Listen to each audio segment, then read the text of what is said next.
So I guess we are ready to commence. First of all, I would like to thank Michalis as the head principal of Second Chance School of ΜΥΤΙΛΗΝΗ for the invitation. But I would like also to congratulate the other organizations that are helping this project, the Moria Academia and the Stand By Me Lesvos, and all the volunteers and people that are the soul of these attempts, these movements on the ground. I would like first to introduce myself. My name is Tyrikos Ergas. I am a doctor of folklore studies from the University of Ioannina, History and Archaeology Department. I have been active in the field of the refugee issue since 2004. I have collaborated with many universities and academics, most recently as a research associate in the University of Durham. But I think most importantly than academic titles and collaborations, it is the fact that alongside a small group of locals, we managed to create the Angalia team, a small team that has been active for at least 12 years on the island, and that has been honored many times with prizes. I don't know if that is important or not. I will just mention two of them. The Raoul Wallenberg Prize of the Council of Europe in 2016 and the Alexander Lager Prize during 2017. But most importantly, the greatest prize that I think we had was the chance to meet people from various parts of the world that normally we wouldn't meet, from Afghanistan, from Iran, from Syria. Fortunately or unfortunately, our roads crossed here in Lesvos. Lesvos is a great crossroad. It is an island that since the prehistoric times acted as a bridge between Asia Minor and it was fated that during the last years was the main field that the so-called refugee crisis was acted and was outplayed. So we had the chance to meet people, to help each other, because we didn't only help refugees helped us as well, to meet volunteers from all over the world, especially from Europe, and to broaden our worldview, to understand things, and to be able to redefine ourselves as citizens of Lesvos and as citizens of the world. I know this might sound a bit too much, but actually what has been happening in Lesvos the last decade is too much, and it's too much for anyone that wanted to involve him or herself actively. I would like to take the lead from Katerina that talked the last Saturday, if I'm not mistaken, that she mentioned the refugee crisis back in 1922, when we had Orthodox Greek-speaking populations coming from Asia Minor to Greece because of the Greek-Turkish War. And I would like to take the lead from there and continue up until the present era. I don't know. We believe all of us that have been volunteering in the refugee issue for the last years. We believe that our testimonies, even if they are subjective or objective, they're valuable because they're chronicles of what happened. So I believe that the more people talk about their feelings and their impressions and their involvement on the ground, the better. And I am very glad that refugees themselves, I have started hating this thing, refugees. What are refugees? They're just people like us that they had to move. They're all refugees. I don't like this term anymore. They're people, like, I want to name them, like Siddiqui, Ali. Nevertheless, I'm very glad that the recent years, the very few recent years, like the 3-4 last years, the people that are displaced have managed throughout the web, throughout social media, to talk for themselves, finally. We don't have to talk up for them. They finally have voices, and finally they have narrations of their own, and finally start writing books. They start participating. So I will take the lead from back in 1922. For the first time in many years, back in 1922, there was a huge influx of refugees in Lesvos. And not only in Lesvos, but also in Chios, in Samos, all the islands, and even in mainland Greece. There was also an exchange of population later on. We keep talking about how poorly refugees are being treated these days.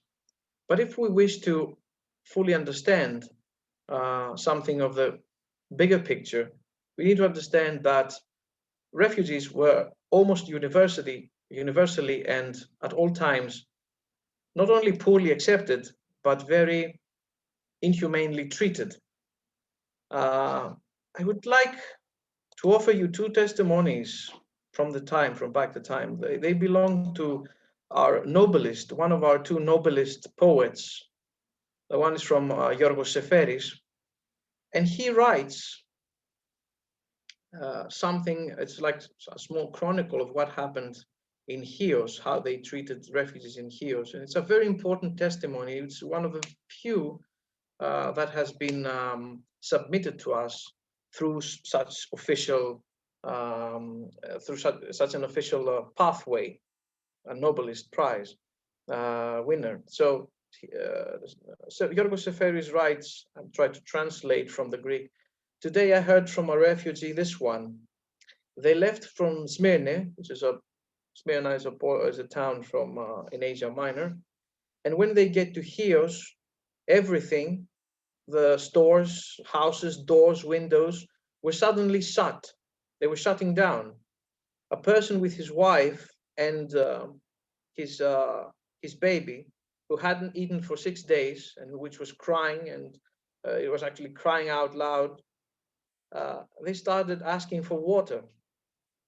And finally, nobody responded. And from a closed window house, they hear a voice and they said, I need 1 franc for a glass of water. And then the father of the child narrates to us that he didn't have money on me, so I had to spit on my baby's mouth to quench his thirst. I would like to refer to another great Greek. He's a very famous musician, folk musician, great virtuose musician, one of the most important one. It's Marcos Vamvakaris. And he talks about refugees, how they were treated in mainland Greece. And I would like to remind you that these were Greek-speaking Orthodox refugees. So he says, excuse my translation, it happens impromptu. So he says, how to say, it was a disaster. People were living in the worst possible places, under tents in the cold. They did everything in order to survive, to have something to eat. They even gave their bodies as whores. And the refugees, the locals, wouldn't treat them in any good way. They would swear them. They would do atrocities. They would always say, get out of here, go somewhere else. And they also had this stereotypes that these are not true Greeks. They're not relatives of ours. They just came here to steal, to grab. They're simply imposters. They are not true refugees. Those that have lived the play out of the refugee crisis in Lesvos during the last years will find striking resemblances to what happens today. But before reaching to today, I would like to speak a bit about the evolution, if you want to, if you wish, of the refugee issue in Lesvos as we lived it. So actually, we started helping refugees, and we started being active in the field in 2008, more actively, unofficially back from 2004. In 2008, we had Parani. Parani was a place of torture. It was a true prison, a closed prison, and in Parani, it was the place that was named thus. And truly, it drew so much attention as to the inhumane conditions that finally it was shut. But if we're talking about inhumane conditions nowadays in Moria or in the new Moria, you cannot imagine how much worse it was back then in Parani. We have seen things that I cannot describe. For example, one toilet for 300 people that were infected.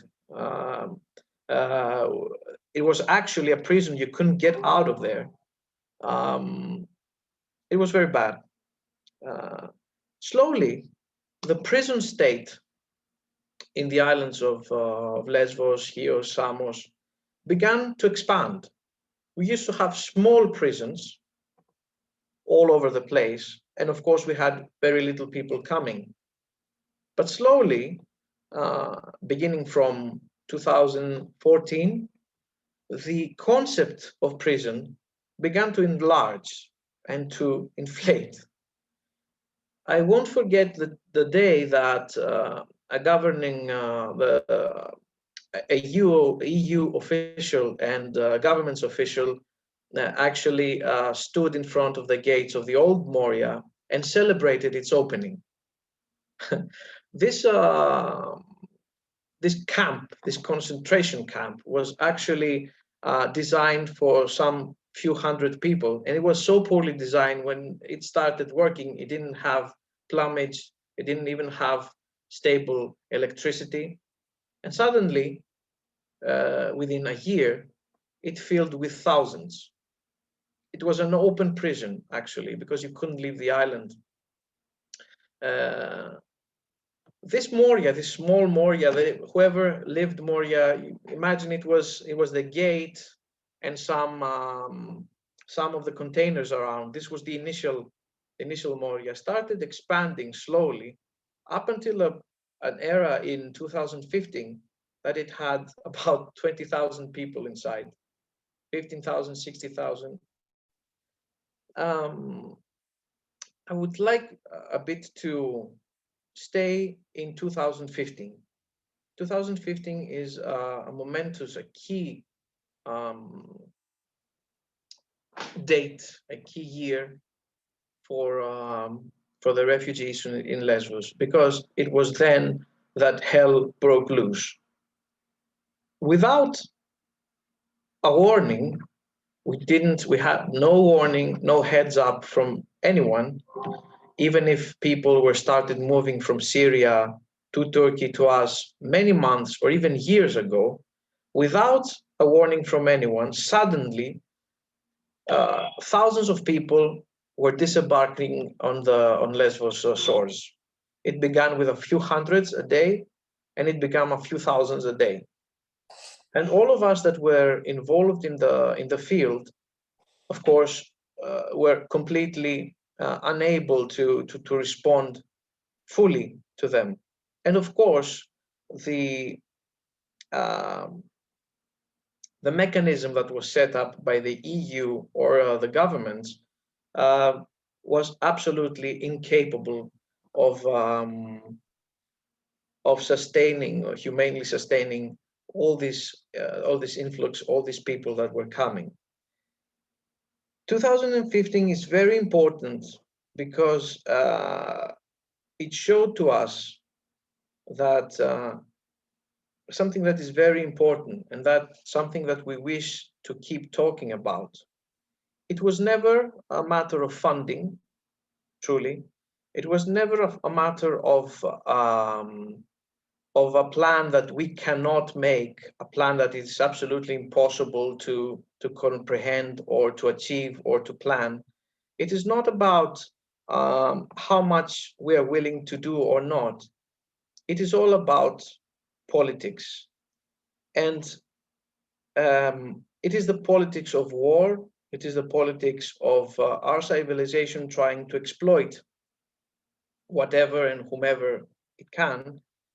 And actually, it made us understand, 2015 made us understand that the refugee issue is actually made so as to remain unsolved.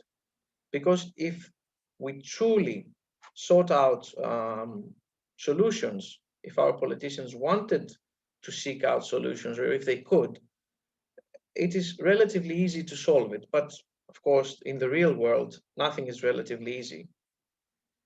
During the last decade, the only thing that us volunteers can do on the field is to provide some comfort, some humanity, is to provide basic needs, is to provide what the state should provide easily and for everyone.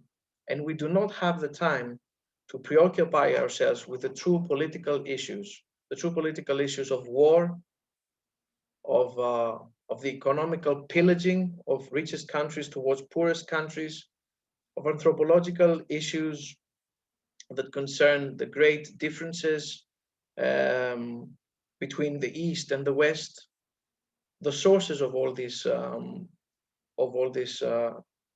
calamity. It is true that the refugee issue in Lesvos simply becomes worse and worse every year. And it will become worse because a small island, a relatively small island, is destined to become a prison for thousands. You can imagine that up until recently, Moria, the Moria camp, was the second largest city in Mytilene, in Lesvos after Mytilene. You can understand that how much burden there is falls on the shoulders of a small island that cannot be an open prison without severe consequences. But we understand, we truly and fully understand now that this is indeed the main concept. We understand that it is a political will from Europe and from the governments that have ruled us the last years, that this island remains a great big open prison. And inhabitants in an island, in an open prison, are usually, and as destiny, I believe, wishes it, or as things play out themselves, are divided into two or three categories. The guardians that hold the keys to the prison, the people that hate it all and simply unleash their hatred or their desperation in all directions, and those people that wish to retain their humanity and their logic, and those people that wish to make something happen, and those people that want to help.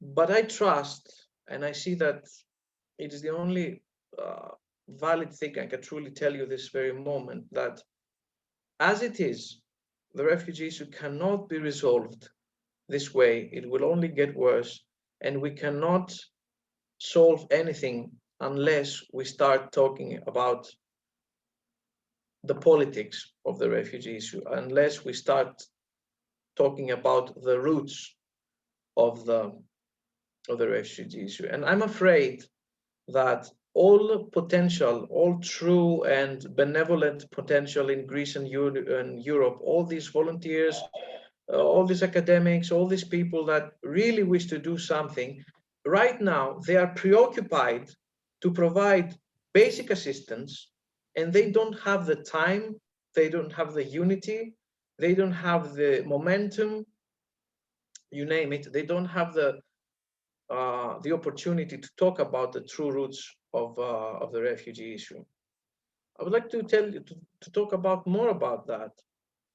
When we joined the ceremonies to accept our prizes from the European Union, from Alexander Langer Prize, we met a lot of officials, and then after that we participated in numerous conferences and roundtables and you name it. and top summit meetings. In all these meetings, the subject was always relocation, the EU-Turkey deal, which of course a terrible and inhumane deal, but it was anything else than the true reasons that create refugees, which is war, economic exploitation. And when we tried to raise the issue, each and every time we tried to raise the issue, it was the same answer, that they were patting us in the back and said, oh, come on, you do what you know best, give some toast, give a banana, make some education program, or play with the kids in the camp, or provide some assistance. And these politics, they are too complicated for you.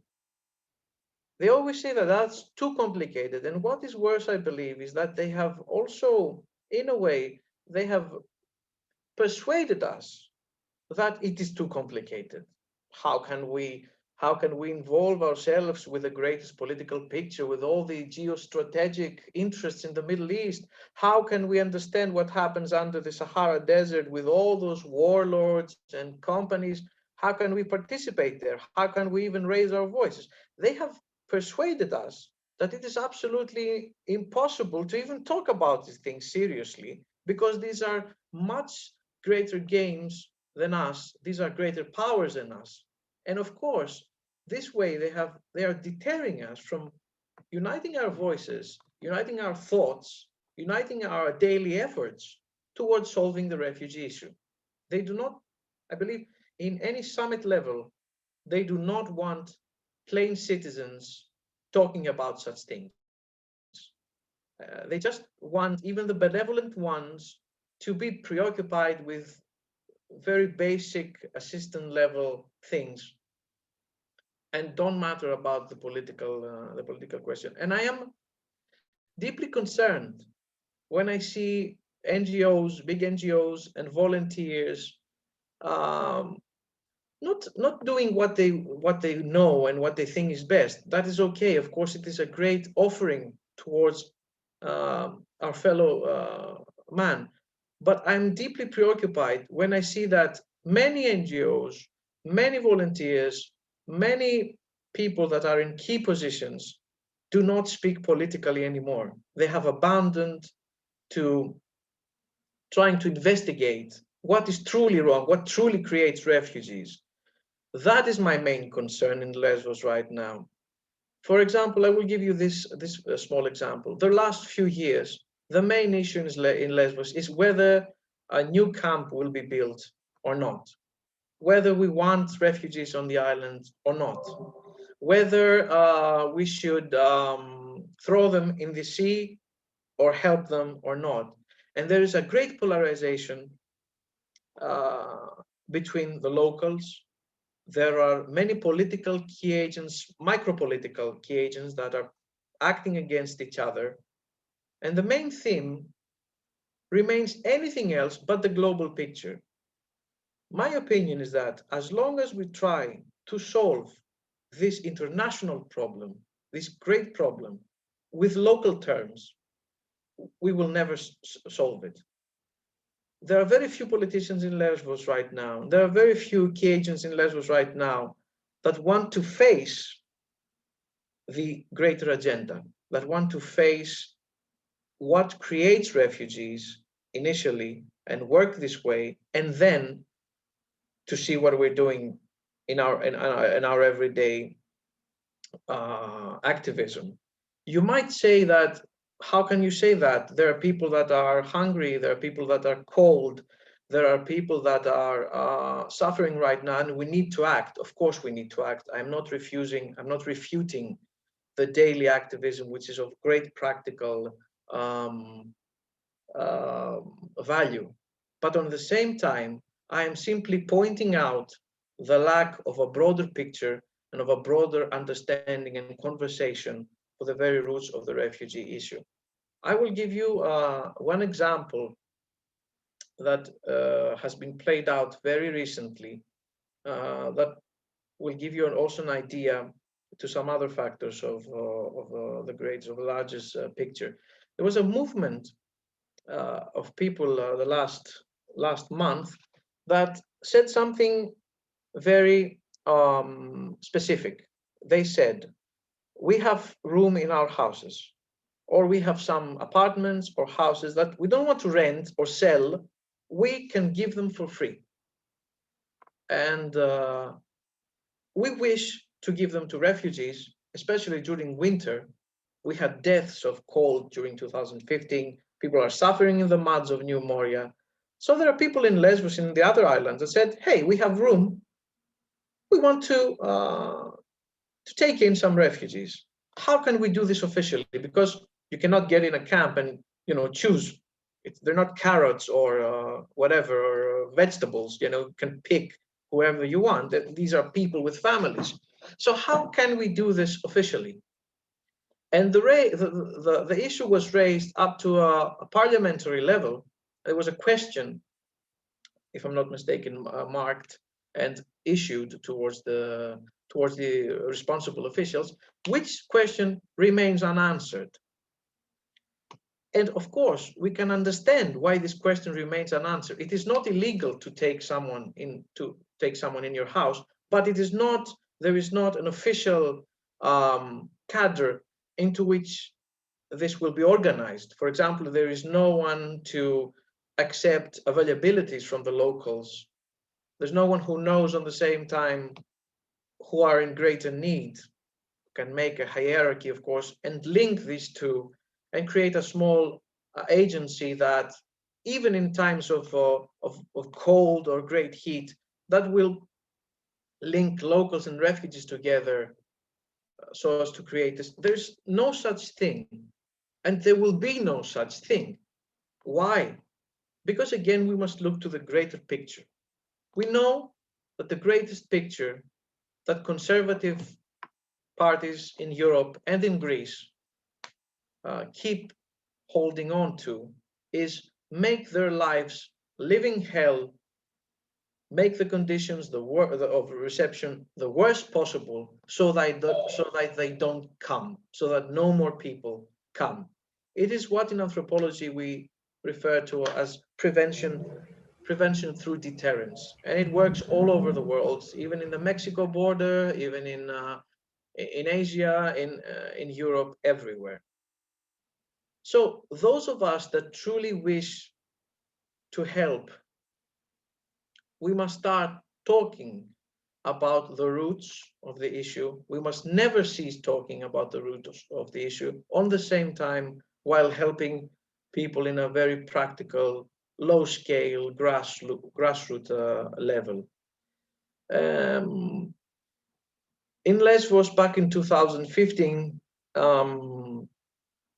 there was this narration that Lesvos was the solidarity island, and many teams in Lesvos and throughout the Greek islands were nominated for Nobel Prize winners, for the Nobel Peace Prize.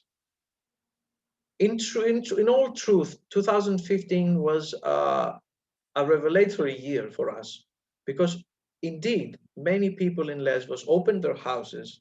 Many people were on the street in Lesvos to help. Many people were actually attending, they were participating in receiving people from the Middle East in a humane way.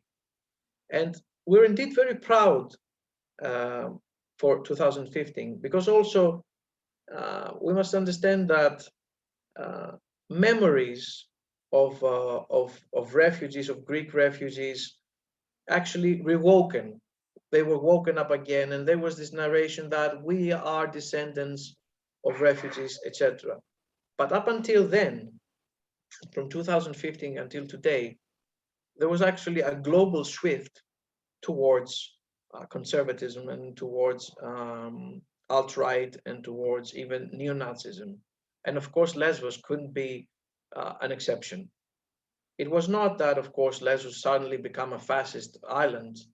It is that all political balances throughout the world were shifted towards a much darker place.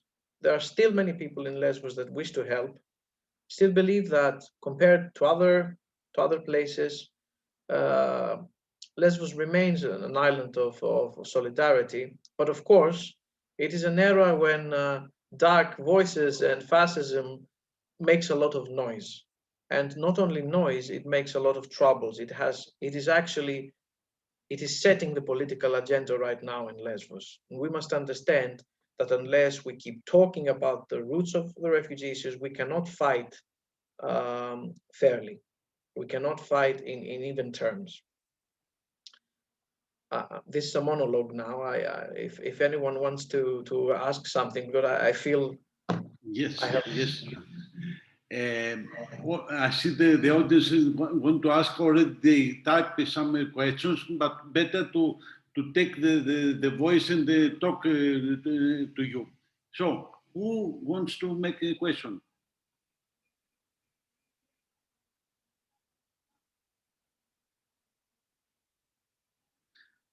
I see Annette, maybe Marit.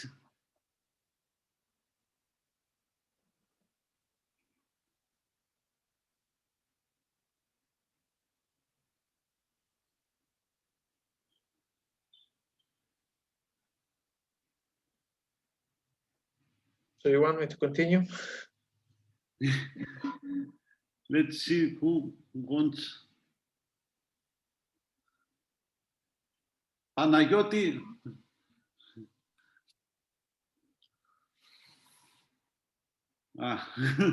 No.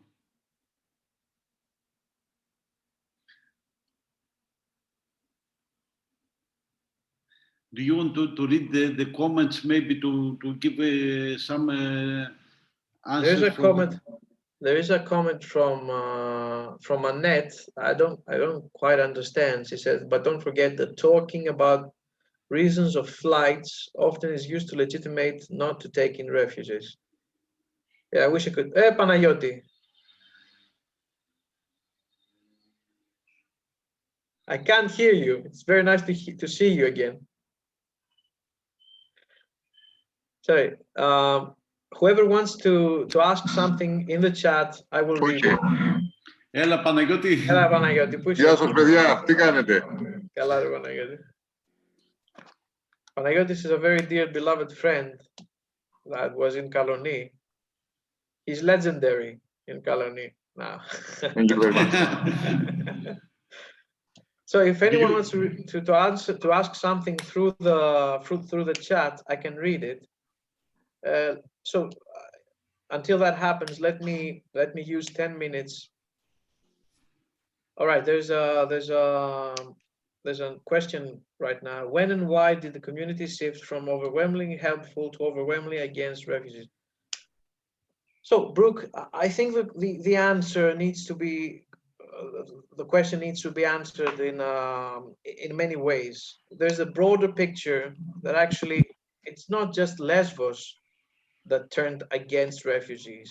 Throughout the political agenda, throughout the world, from the United States to Europe, the refugee issue was bread and butter to the extreme right or to the right political agenda. They heavily used the refugee issue to propagate their schedule. And this is not the only time that happens. We have seen it historically before. So I believe what happens in Lesvos must be studied in close relation to what happens in the rest of the world. You can see worse things happening in the Balkans, in Hungary, for example. You can see Trump's ascension to the throne of the United States, which was a complete disaster as far as human rights was concerned. You can see his acts for creating a wall on the border of Mexico. These are and what happened to Lesvos. These are not facts that are unrelated to each other. But don't forget that beginning from 2015 on, Greece had to face the greatest economical repression and crisis of all times. In every era of economical repression, the one who is get more exploited and hit upon is the most the weaker, and the weaker at this very historical point in Lesvos was refugees, not even poor Greeks. It was the refugees, And you can imagine a situation where the main theme of the right political parties, who are traditionally very strong in Greece, was that our main concern, one of the main reasons of our malcontent and our misery is the refugees, is the refugee issues. So slowly people started shifting towards more conservative ideas, or that's very important, I think, point to mention, they wouldn't care because they had to care about everyday livelihood. So we had voices that were muted, that used to help, but now they cannot, they wouldn't care, they wouldn't act. We had voices of the extreme right that grew louder because the political agenda was in their part, the economy was in the part, they were funded better. And we had all the solidarians that had to face multiple crises. They had to face crises in the local communities, they had to face the rising alt-right or in the extreme right, and they had to face the ever-growing numbers of refugees and the ever-growing misery within the camps. So we had all these powers rising, and the people in the middle actually muting themselves because they had to face this crisis that played out to the shift of balance, from a pro-refugee narration to a totally negative one, which is more or less the dominant narration these days. But this is only one aspect of the whole issue. There are many more ways to answer it. This is just some answer. So there is another. I believe that it is wrong message to pass that the locals are against refugees. The locals, for my opinion, it is desperate and have listened to many promises and many problems found this land. First, the financial problems, second, the refugee problem, and now the COVID problem. So the people fed up and say, we need help. We can't handle all these problems alone. Yes, of course. There is, Michali, we must understand that the decision about Lesvos is to become a prison. And around prisons, nothing good can flourish, because there are people that hold the keys, and they are the key masters, and there are people that are working for the prisons, or there are people that are under the prison's shadow, and there is also people in the prison. There's nothing good with prisons, and we keep we keep seeing Lesvos as a prison, and this has everyone fed up. Everyone is scared, everyone is fed up, everyone does not know where to believe, and we must face the fact that they want Lesvos to become a prison. So what are we doing with it? It's not the refugees' fault, it is not our fault, but it is, we must, for the first time in our lives, we must start thinking more broadly, and that is very difficult. We must start thinking the biggest bit. That's very difficult. So Marit Snellman says, UN is powerless to solve the root causes behind the becoming issues. True. What could we do, in your opinion, to solve this problem? Hard question, I know. I don't know if we can, Marit, I don't know if we can solve it. I believe it's bigger than us, but it's not bigger than all of us.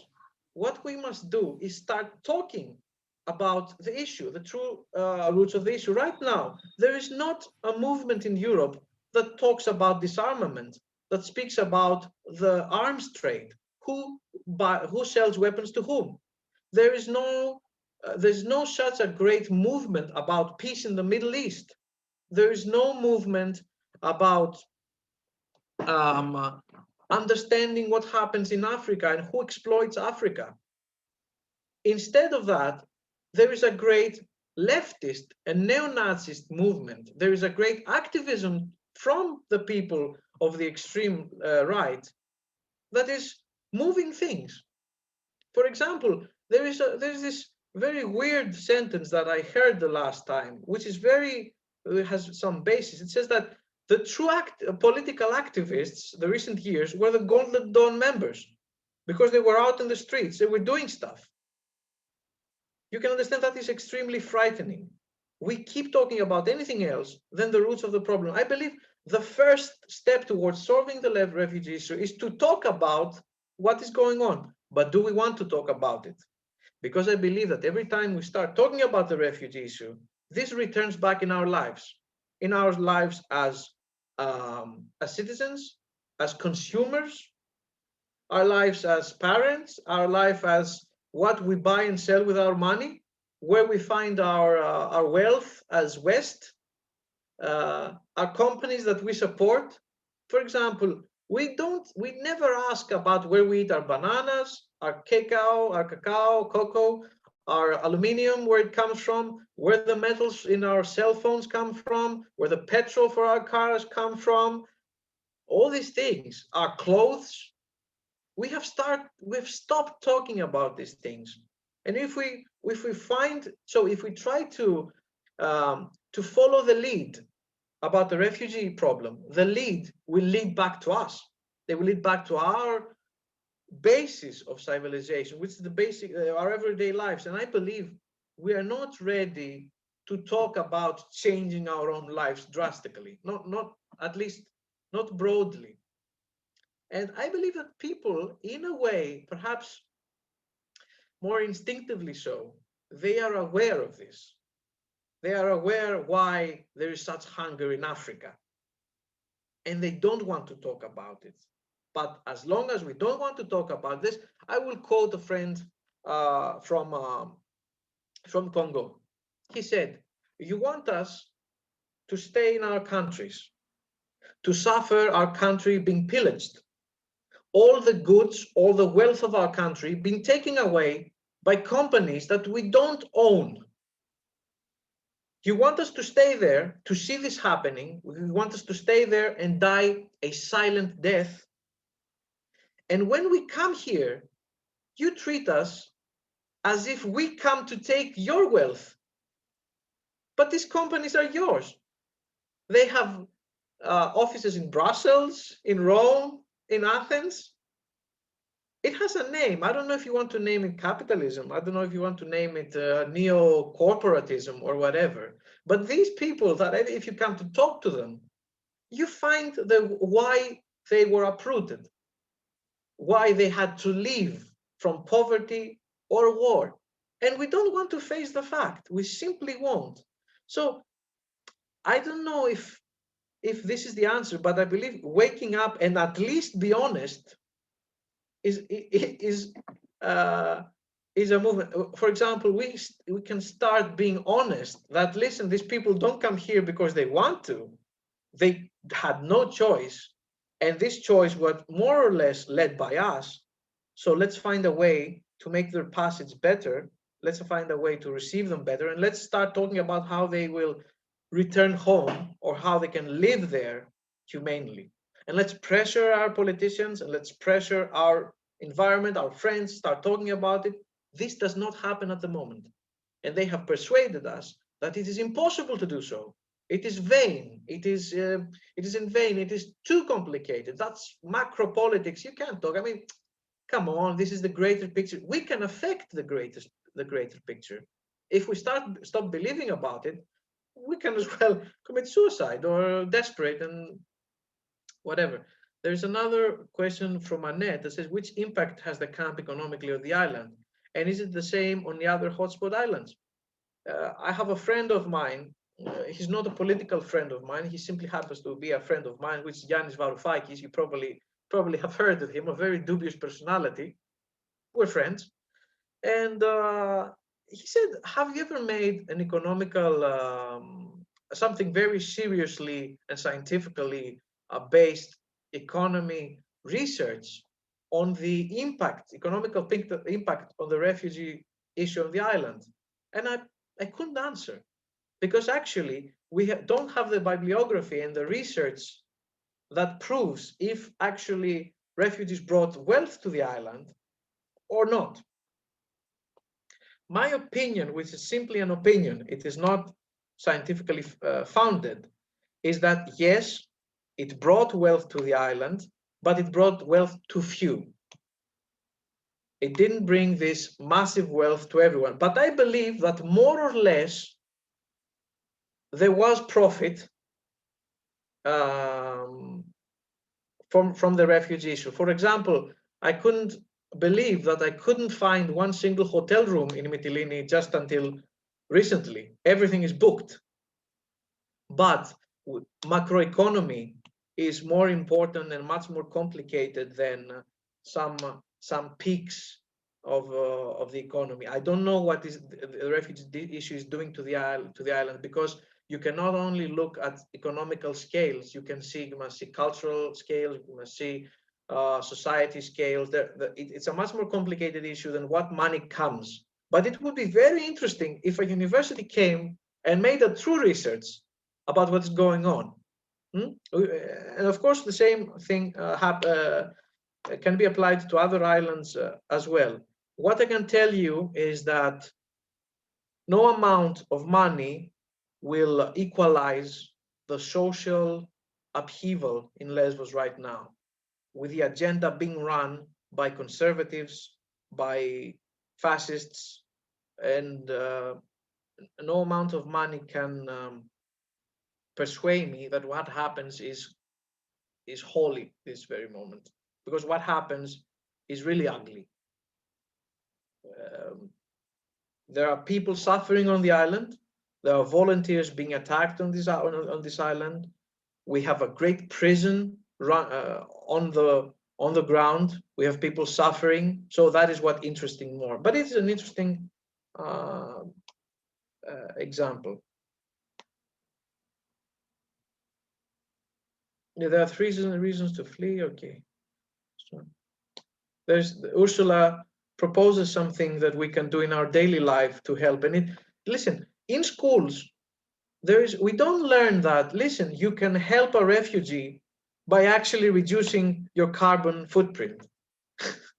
We don't learn, we don't talk about it. You can actually help people in the poorer places of the earth by being a more responsible consumer. We just don't learn about it. So I think that is important. I don't know if there is any more questions. I said a lot in a very small amount of time, and things got a bit complicated and messed up. But I'm trying to tell a lot of condensed things in a few words that usually doesn't lead up somewhere good. But I believe I gave you a sense of what a long-time volunteer feels right now, of what should happen and what was played out the last years. I believe that in the future, even if a new great campus in Lesvos is built, if we don't face the true roots of the refugees, we will simply have one more burnt camp. We will simply have more people suffering. And what fears me the most, what truly shakes my soul, is that we have grown accustomed to people drowning. We have got used to people drowning in the sea, and that amazes us no more. We say, okay, people drown today. This should shock us to the very foundations, and yet it does not. People die in the camps, they're being raped in the camps, they live in horrible conditions in the camps, and we have got used to it. This, I cannot stress how frightening it is. And I believe that the whole of Europe has got used to this misery. And that is a great victory of the conservative powers and all the powers that want refugees to be like rats and like people of an inferior god and like menaces and like threats. It is a great victory. We should not accept death in the sea. We should not accept torture in camps. We must remain awake. We should not get used to ugliness. And we should start talking even amongst ourselves, even in our papers, in our academic work, in our activism. We should orientate our work towards checking out all these factors that create refugees and not just helping people after they become refugees. Are the refugees amongst us? They should participate and have their organization. Yeah, I wish Michali, are there refugees amongst us? Because there's you said that there would be refugees joining. Last time there were, I think. Sorry, I didn't understand. I didn't hear you. Annette asks if there are refugees right now looking at our discussion. I have the plan, some refugees to join, and I want to put a TV set inside the camp, and people starting watching this that we are talking. And in 2 weeks, I'm planning these meetings will be refugees talking from the camp to us, to Europeans. So I have planned, but for now, here we are only volunteers. Let me take the opportunity. I will just a minute. I will check it out. There is a good discussion, Michali. I'm telling it to you as well. There is a great discussion this Tuesday with many refugees and volunteers participating. Let me find it. I'm participating as well, but I don't remember exactly all the key details. I will tell it. I'll tell you in a second. Where you can join. I hope you can join. Where refugees themselves are going to talk about the EU-Turkey agreement. And finally, as I told, refugees have managed through social media, through their own work, to raise their own voices, because I am fed up, I am tired, and I'm very disappointed to talk on behalf of refugees. This must not happen anymore. Refugees must have their own voices and their own ideas. So let me tell you about this small this meeting on Tuesday, which I think is very important because there are many important people talking there. It is organized by RSA and coordinated by Fotini Labridi, by Efi Latsoudi, who's the introduction. And actually, it's the Refugee Support Aegean team that makes it. You can Google it. It's on Tuesday at 5 o'clock in the afternoon, and it has to do with the EU-Turkey deal and how the local societies change their lives.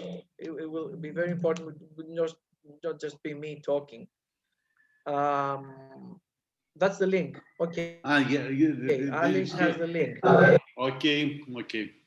Yeah. And Bas asked something. He said, Lesbos in open prison. I think you're right.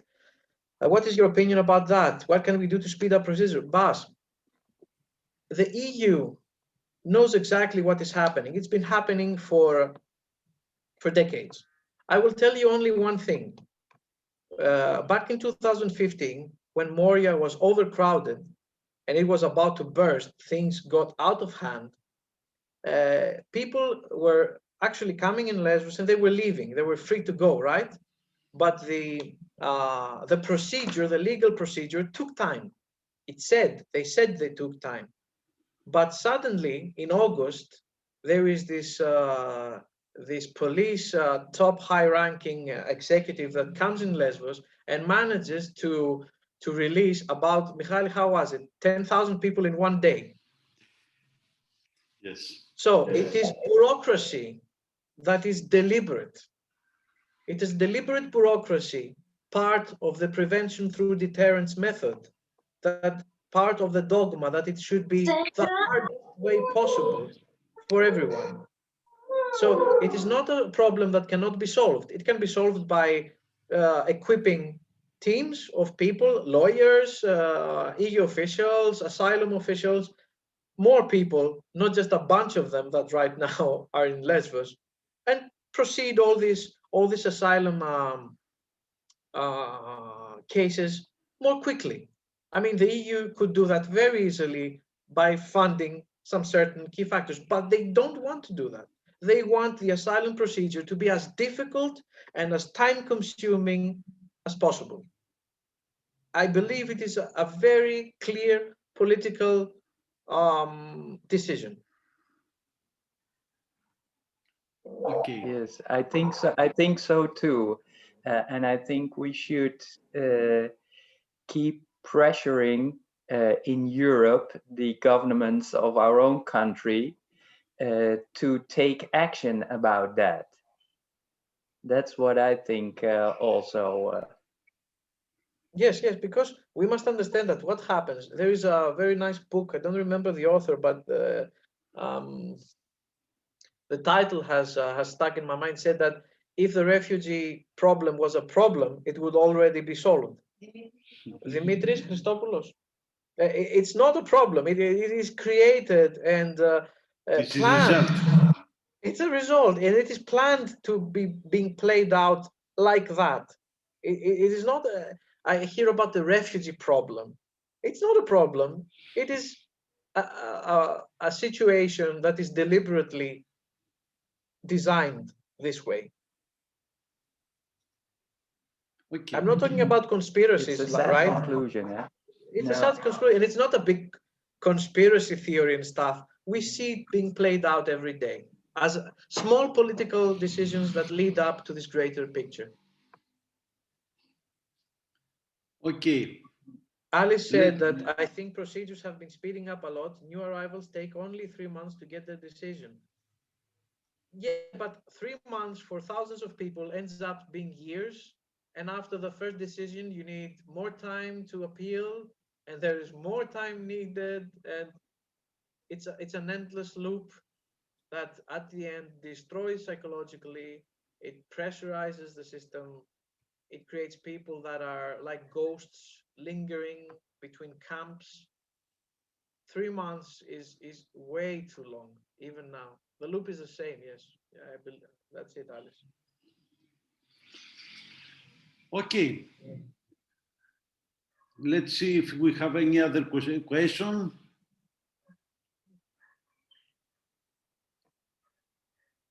I think we don't have. In this, I want to say thank you, Yorgos, to give all this idea to talking about these things. And I will promise that we continue every Saturday to be joined to talk about Lesbos, about these problems. And we have some plans. So thank you everybody to be here this morning, Saturday, with us. Thanks, everyone. Take care. Bye-bye.